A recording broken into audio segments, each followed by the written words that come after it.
Cheers, everybody. Now, I appreciate I might be rather alone this evening, given that the football's on. So I just want everybody to know, well, I suppose if you're here, you're here, but everybody should know they are completely excused from being anywhere near this, or catch up later, for God's sake. I know it's the break at the moment. What do they call it? Half time. But I appreciate, hello, we're watching the football. I know, that's my point. So please go and watch the football, go and support England, and I totally get it. But I'm here anyway. You can ignore me, or you can catch up later, or whatever you like. And I'm here as per with my glass of Merlot, barefoot. And for those who are new, maybe, evening, this is the Katie's Arms. It's an online, at the moment, pub, but we're trying to bring it to pubs. That's always been the ambition. And it's a place for everybody to laugh, usually at me, and feel better. That's the idea. And it got its name from arms, biceps, but it's supposed to be an online pub.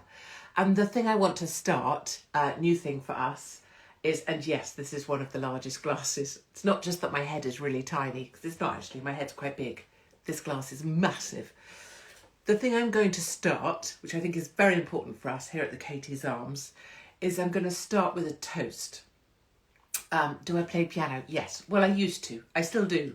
But I did when I was little, as do all people. I played violin and piano like some obnoxious prick and did my grade 8s when I was 14. Anyway, I'm going to start by doing a toast to us. And second half is about to start. Yes, exactly. Go on, bugger off. Go and watch it. And if someone scores, can you tell me, please? Thank you. So it's a toast to us at the Katie's Arms to say bloody well done for surviving another week.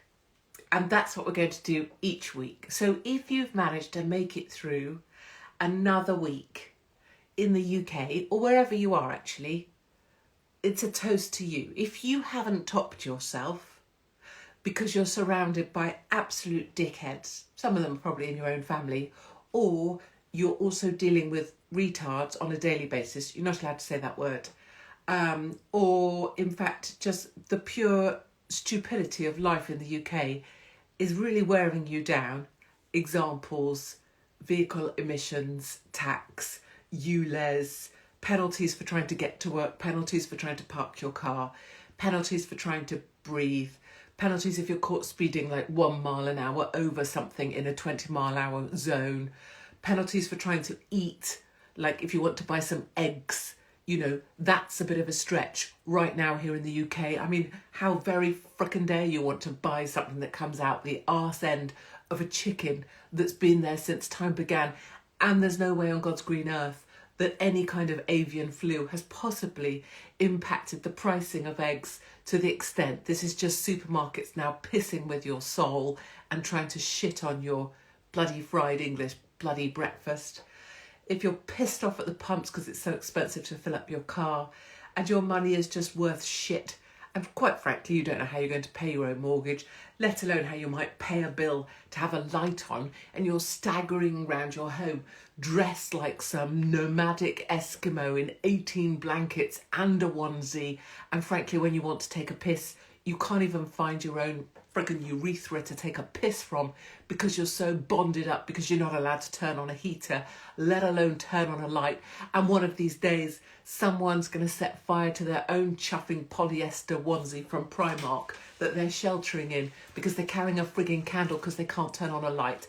You know, I'm just giving you a sense of life here in the UK at the moment, and it's not like I'm complaining and it's not like I'm having a rant about it. But the way I see it, the only way we're going to get through this is by laughing at it, by me taking the piss out of myself in any way that we need me to, and by drinking. And I tell you, I've already taken out biscuits and cups of tea to our recycling boys here because I've told them they're going to have to do some pretty friggin' heavy lifting over the next sort of, I don't know, how long is it going to be perpetually dark for? And another thing here in the UK, 5 p.m. here, 5 p.m, so earlier today, not a soul on the road, not a person anywhere, completely deserted, no one. 5 p.m, pitch black. And I seriously thought to myself, wait a minute, have I completely been a complete Joey Deacon? And can't say that either.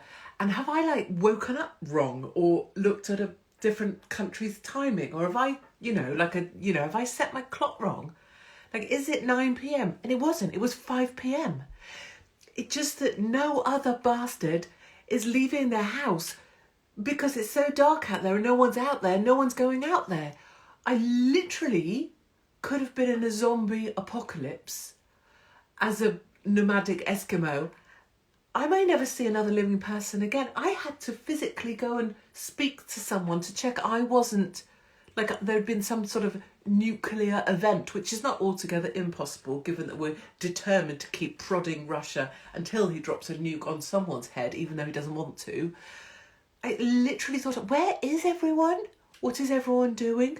Is everyone hiding in their homes? Has someone built a bunker that I haven't been invited to, which I appreciate would happen.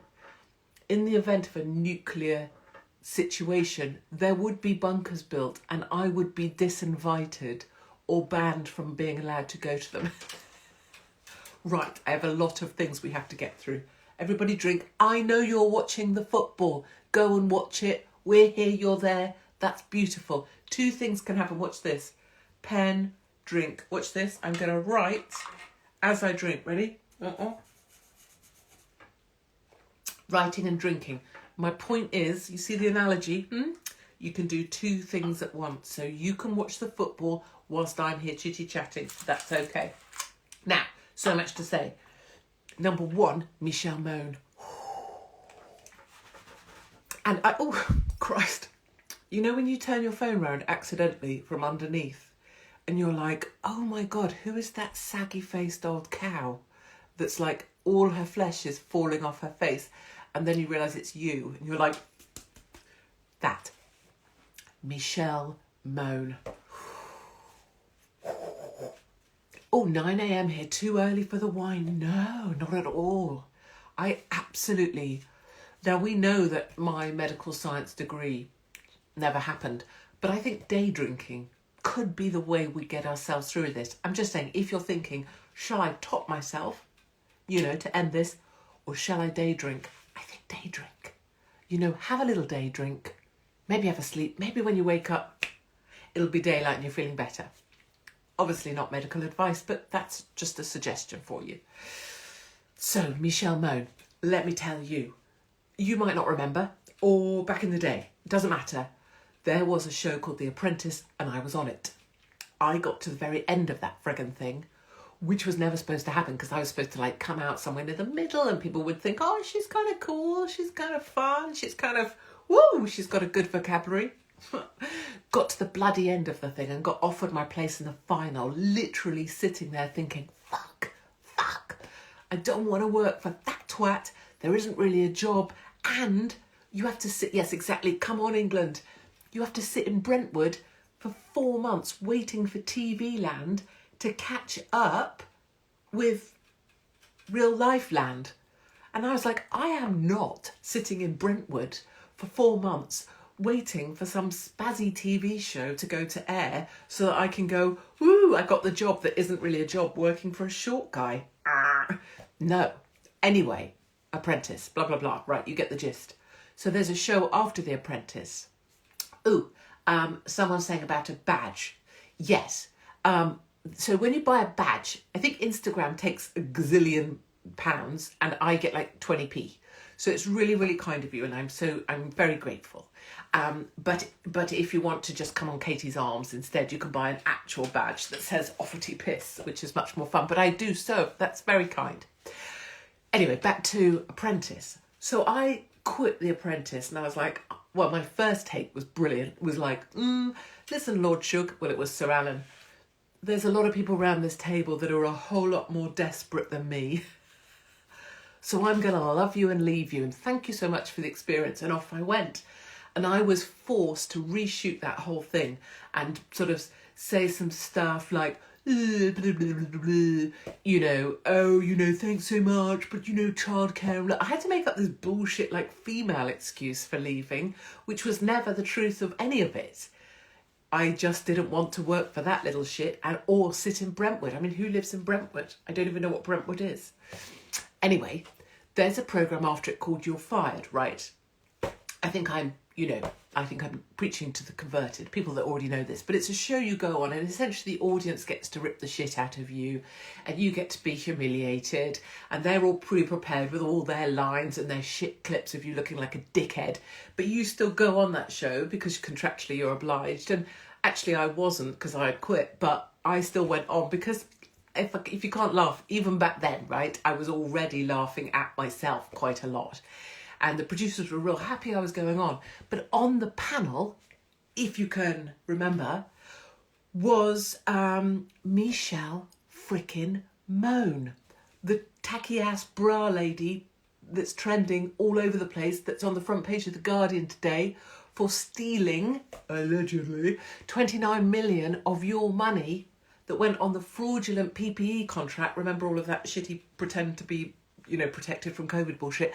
Her husband, new husband, took like 70 million and she took 30 million-ish, and the BBC have been silent. They won't report it at all. Bear in mind, when Bedford got rid of me the other week, there was 50 signatures on the petition and one theatre pulled, and the BBC News went crazy over me and 50 signatures on a petition. Michelle Mone allegedly steals, Baroness Mone steals 29 million, silence. Anyway, back to You're Fired. She's on the panel and she's like, ba ba ba, boo boo boo boo boo. What did she say? You bring shame. You bring shame on businesswomen everywhere. And that wasn't about, and that was just to do with my style of doing things, which is basically where I cut the shit out and just tell people they're crap if they're crap, which, wasn't meant unkindly. I think it's actually, like a dog. If a dog's dying, I don't really agree with the Irish vet dude that's like, don't worry, we'll graft on a 15th leg and we'll, remove half the heart, but, have this bionic thing. Put the friggin' thing out of its misery, let it die. It was pretty ugly in the first place. Let the manky old dog die. Well, that was my approach on The Apprentice, right? Which was, tell people, if people are stupid, let's get rid of them, let's get this thing moving, let's get people we can actually win with, which is what I did. Anyway, she's there and she's basically slagging me off to high heaven. The audience is kind of with me a bit because they see that she's being a knobber. But anyway, that was Michelle Mone. And me and her carried on this kind of, I knew the first time I saw her, women know. We know when we meet a woman who cheats. We know when we meet a guy who's not quite right. We know when we meet someone who's, something's a bit off with them, but we don't know what yet. So I knew, a badge. Yes, you can go to katiesarms.com. Mark has them, ofty piss. You can wear it on your lapel. We can even make it into earrings if you really hate your mother-in-law at Christmas. I knew something wasn't right with Michelle Mone because she's really cheap, really tacky, and yet she's also done and her boob thing. And then over the years, it's got worse. So the teeth have got bigger, the face has got higher, the photo shopping of her waist, because she's quite a chunky monkey, really. But the photo thing, and then even weirder, and this is, hold on, I need a drink. Okay, this is way oversharing, but I've kept this for, how long was The Apprentice ago? What am I, 47, 28? 40, so like 20 years. 20 years of sitting on my news about Michelle Mone. Right, hold on. It really is a big glass. I could keep a family of frigging goldfish in here. I don't mean in the Merlot. Dead in the morning. I mean, they'd be pissed though, wouldn't they? So they wouldn't know they died. Back to Michelle Mone. So I always knew something was weird. Then get this. I went to work at The Sun. So I was their columnist on a Friday. Don't mind me saying, great columns, better than anyone else's. That was proven by the numbers. Because I just said what I fucking well thought. Which did lead to my arrest. And threatened with imprisonment. And Rupert Murdoch wanting me fired. And 300,000 people signing a petition to get me fired. But that's not the point. The point is I was at The Sun. And weirdly, Michelle Mone had this weird way of being allowed to do what she wanted at the Sun. So like if she was launching a new this, it got put in the Sun. If she like had a shot of her like with her boot, I don't think she did that noise. She's got hairy feet. Has she? Probably.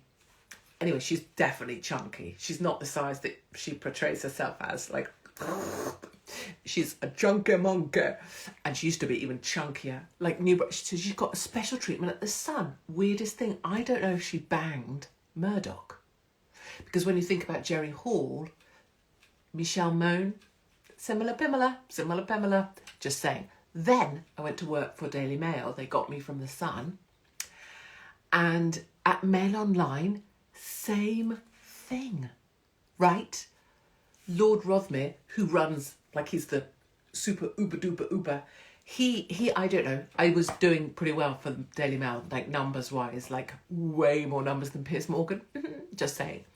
I was on a boat in Cannes, 'cause I was working, I was facilitating their celebrity panels, I was running some of the speaking events, I was hosting stuff. I was basically being a Daily Mail person, making sure everything was great, the advertisers were great. Oh, nearly knocked my wine over, but saved it.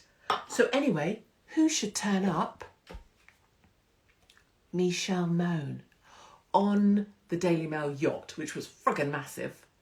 At the dinner with Lord Rothermere, there she is. She doesn't even work for the Daily Mail. She had no part to play. She wasn't on any of the panels. My panels, nothing. But there she was. Again, weird. And what I'm trying to say is I never quite knew how it all fitted together, but I definitely knew something was going on with that woman. So whether she banged Murdoch and Lord Rothermere, and then she was made a baroness, when you think about it, or whether she knows where the skeletons are buried, but that's not true because she's just not smart enough. She's dumb as a box of rocks. But something went on with Michelle Mone, and now the BBC won't report on the story that she took 29 million of your money. And no one can talk about this because I can't say it to anyone because I'm not allowed to speak in the media. And also you wouldn't be allowed to say this because the media barons would sit on it. But something, whoever, I think the gentleman is called Con, but anyway, at The Guardian for digging. Bloody genius. And I did a video the other day about sometimes all you have to do is wait. And it's so true. Because Michelle Mone now, I'm hoping, she'll be gone. Right, let me tell you about Bedford. If you were with us last week or you signed up to katiesarms.com, which is just lovely Mark and us keeping you in touch, you'll know that we had, for my UK tour, we had a whole number of theatres actually. Bedford was one. And all that has to happen is just one person say, oh, well, doobie-doobie-doobie-doobie-doo. She once said that this and this. And very often it's not actually what I ever said. It's just sort of folklore that became blown out of all proportion. Anyway, one person started a petition. 50 people signed it, maybe, but exactly that number. And Bedford Corn Exchange pulled the venue.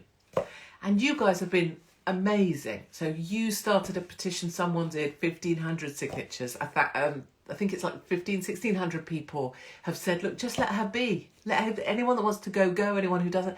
So the petition's much bigger. The Express reported that I had my show cancelled because of Islamophobia. The show is called Live, Laugh, Love.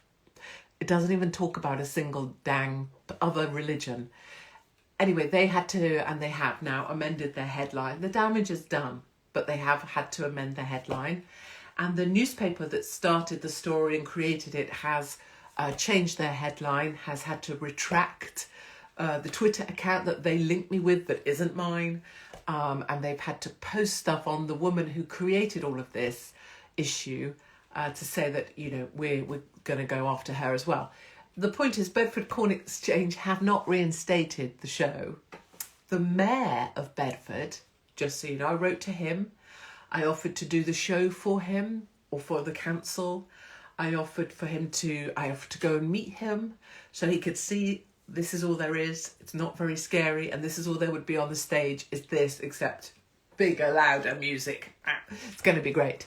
So nothing as yet in terms of reinstatement, but that's what went on with Bedford, and I'm so grateful to everybody who helped, because even though we might not win the war, we won many battles. We won the Battle of the Express, the Battle of the Bedford Independent, the Battle of the Mayor, and the Battle of the Petition. And, you know, the Mayor said, it wasn't me that got you cancelled. Why don't you try some other venues in Bedford? So I don't know now who's holding out on me, but please know that we won many battles. Right, I haven't even drunk a full glass of wine yet, but people are asking what I drink. Now, my husband, lovely Mark, who works with wine, in fact, he was doing port tasting this week, and he put on his fancy suit and he looked good. And I was like, don't be speaking to any ladies with big boobs. Mark, lovely Mark, has a crush. What's the weather girl called? You'll help me. She's the weather girl that's really balletic. And sometimes she does Marks and Spencer's strawberry ads as well, and she's got really, really perky boobs. Is it Try the Place in Bedford. Yes, that's on my list. I want to give them a shout. If you live there or you know them, please tell them. So this is the wine I drink. Mark says it's cheap. Obviously no one pays me to promote anything, but it's Barefoot and it is very cheap. But essentially it's like blackcurrant cordial, but it's a wine. Can't go. There we are. Lucy, I love you. Well done, darling. Lucy Vasami. Yes, her. Exactly. Oh, no, not Carol. No, thank you, but no, I know who you mean. It's the Lucy one. And she always wears the tops that are really, really... She's got these big, like really good... She had. Great. They're really round, but really up. They point towards the ginger dwarf of the north at all times, and then she's really kind of balletic with her. And when the weather comes on with Lucy, I try and distract lovely Mark by I take my top off and stuff like that, but he still watches the weather. He's like, I really, really need to see what the weather's going to be like tomorrow. Oh, you bastard. Right. Hi. Lucy Lastic, exactly. My best friend at school, and I would love to meet up with her actually, because that would be trouble that wouldn't end well. But she's called Lucy, Juicy Lucy. And I got her tickets for, what's that show I was on once with that guy? What's that show with that guy? It's a panel show. Oh, dang it. And it's sort of comedians and stuff. Anyway, I've got her tickets to go on that because I knew them because I've been on it. And her tits were voted the best tits in the audience. And that was my friend. See? My claim to fame. So let me tell you this, because this is exciting. Oh, who's my celebrity crush? Well, you know, I used to hate Novak Djokovic because I found him to be too, you know, like a bloody robot. But now I love him. I love him so much. I can't even begin to tell you how much I love him. Let me tell you, I am coming on tour in the UK. Now, we did have about 10 venues, and clearly many of these places are run by councils, and it only takes a sniff of one person saying, no, don't let her come, she's mean, please, for people to pull them down. But let me tell you, so because there's an ask that comes with this, and bear in mind, I always say, please tag Lucy. I can't, because I actually think she's really, really cute. I'm just pretending to be jealous, although I am jealous because she does have great tits. Can I tell you, and can I make you an ask, please? So you're not allowed to say this, I don't think, if Mohammed won't come to the mountain. No, if the mountain won't come to Mohammed, Mohammed won't come to... Mohammed has to come to the mountain. Anyway... Earlier I was like, yeah, I'm really good with words. So you're not supposed to use that expression, I understand, because it's Islamophobic. And for Christ's sake, the last thing I need is being branded with that because, you know, all I'm saying is I have tried to come to you. If I can't come to you, I need you to come to me. And I know nobody's got any money. We haven't got spare cash. I know it's really dark in the UK. And I know everything is so expensive, none of us can even friggin' afford to have an egg. Right. So believe me, this isn't about money. I really couldn't give a shit. But I need to ask you, please may you come to me. Because I've tried to come to you and some of these places just wouldn't hold fast. And I'm so sorry. And they would have been great. And my thing is, though, not to be pessimistic about that. Because I've been beaten to the canvas more times than any of us care to talk about. And all we can do each time is get up. And my optimism is that if we can do what I did in Blackpool and what I've done elsewhere, one day these theatres will realise this is harmless, this is pure fun for everyone, and most of it is taking the piss out of me. Let me tell you, May the 6th, where are you on May the 6th? Because you need to be at the Circus Tavern in Purfleet. On May 13th, I get to go back to Blackpool, which I now think of as my home in terms of funniness. So that's May 13th. I'll be back in Blackpool with my one-woman show. I have to tell you, the bit I'm looking forward to most is my Beyonce bit. I can't even. Skeggy. I am coming to Skeggy. Oh, try the Ent Shed in Bedford. I'm doing it now that the mayor has said Ent Shed. Now that we've got a petition, now the mayor has said, now that the newspapers have had to correct, I'm trying to get back to Bedford. So Skeggy, I'll be at the Embassy Theatre on the 18th of May. 19th, Weston-super-Mare at the Playhouse. 25th of May, Stamford Corn Exchange. And 31st of May, Gatehouse Theatre, Stafford. So let me just give you a brief summary of that. You'd best be ready for Circus Tavern. Why do I rub my boobs? It's so childish.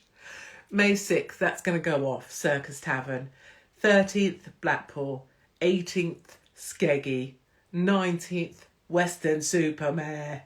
25th, Stamford Corn Exchange. And a 31st, Gatehouse in Stafford. So all of those are on Katie's Arms, right? .com under events. We'll blast them out to everybody. We'll do posters.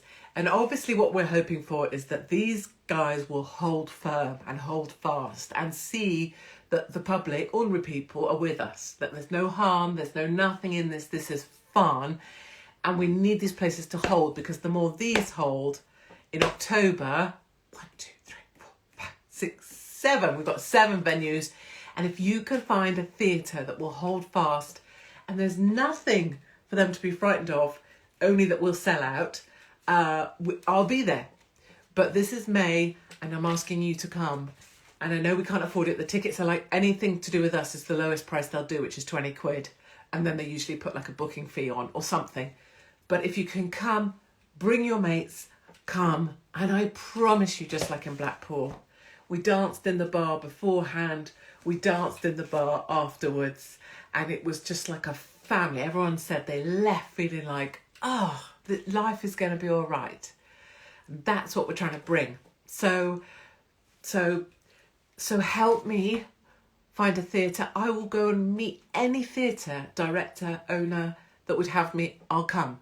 Any bar owner, I'll come and meet them in person so they can see it. I'm not what I'm supposed to have been.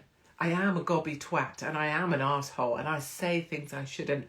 But damn it, it's about making people laugh and us getting through this winter and having something to look forward to in May, which I can't even... The thought of being able to be on a stage in the UK is just beyond me. Right, away. Does that mean away with you? I don't know. Parr Hall, Warrington. Right, Regent Theatre in Ipswich. I should be writing all of this down.